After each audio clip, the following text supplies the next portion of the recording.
Kasunod na umano'y pag-alis sa bansa ni dismissed Mayor Alice Guo, tiniyak ni Pangulong Marcos na may mananagot at masisibak.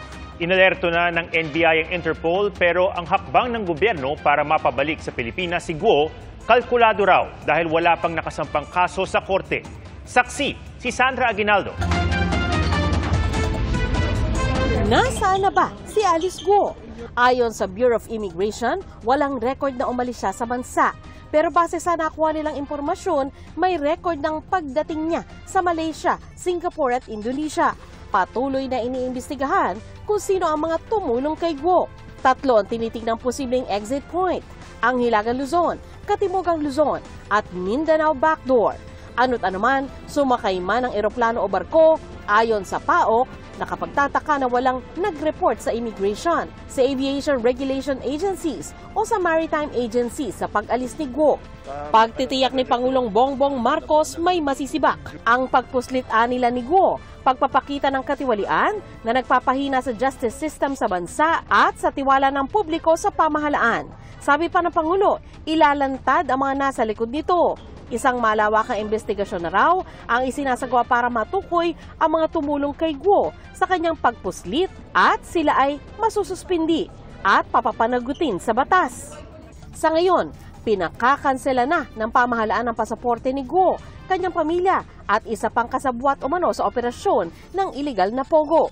Pwede raw itong gawin ni Foreign Affairs Secretary Enrique Manalo sa ilalim ng Philippine Passport Law basta may ebidensyang peke ang identity sa passport. Once na na-receive natin itong mga dokumentos na ito, stating na eto, may problema, peking identity, siya ay isang dayuhan, then we will cancel the passport.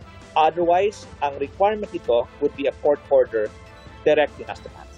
Pag nakansela yung pasaporte, mawala na po siya ng karapatan ng magbiyahe kung saan man, i-hold na po siya ng bansa kung saan man po siya nandoon. Pag nagkaganon na po, magkitrigger na po yon ng tinatawag nating blue notice at saka red notice ng Interpol, and that would allow the law enforcement agencies ng lugar na yon to arrest them and transfer them to the Philippines. Pero hindi mabilisan ang prosesong tinutukoy ng PAOK. Sa ngayon kasi, isa sa basehan ng kanselasyon ng passport ay ang warrant of arrest na inilabas ng Senado dahil sa hindi pagdalo ni Guo sa mga pagdinig tungkol sa mga pogo. Wala pa kasing warrant or arrest order, anything from the court pwedeng gawin para sa mga ganong Interpol activities. Siyempre, prerogative ng government kung ano yung gusto nilang gawin. Pero sa akin kasi, yung warrant ni Alice, tungkol lang yun sa Senate contempt. Nakipag-ugnayan na raw ang NBI sa Interpol para ilagay sa Blue Notice list si Guo para hindi na siya makapagpalipat-lipat ng bansa. Yung red notice po ay pagka may criminal case pending. Yung blue notice, watch out lang yan. Ganun lang po yun. No. Siyempre, merong ganong request. Nakikipag-usap kami, nakikipag-coordinate kami. Wala pang sagot sa amin. Pero ang mismong pag-aresto sa kanya at pagpapauwi sa Pilipinas, hiwalay na proseso pa. There are many legal avenues available to the Philippine government. Sabi ni Solicitor General Menardo Guevara, ang extradition o pagpapabalik sa bansa ng isang tao ay pwede lang gawin para paharapin siya sa kasong kriminal. Sa ngayon, ang mga nakaambang kasong kriminal laban kay Guo ay ang qualified human trafficking na iniimbestigahan ng DOJ at material misrepresentation na iniimbestigahan ng COMELEC. Kung totoong nasa Indonesia raw si Guo, merong extradition treaty ang Pilipinas sa Indonesia, sabi ng DFA. Sa Martes, magkakaroon ng pagdinig ang Senate Justice Subcommittee para imbestigahan ang pagpuslit ni Guo. Nakakaputok ng butsis sa mga Pilipino. Diba? Hirap na hirap pumila sa immigration counter. There was a time, may bangungot pa na hinahanapan ng diploma o yearbook. May iba tuloy, nagbihis na ng toga para lang humarap sa Bureau of Immigration. Tapos itong si Guo Huaping, subject nga ng Senate warrant of arrest, nasa ilbo ng Bureau of Immigration mismo na dadaan ng dapat mga counters.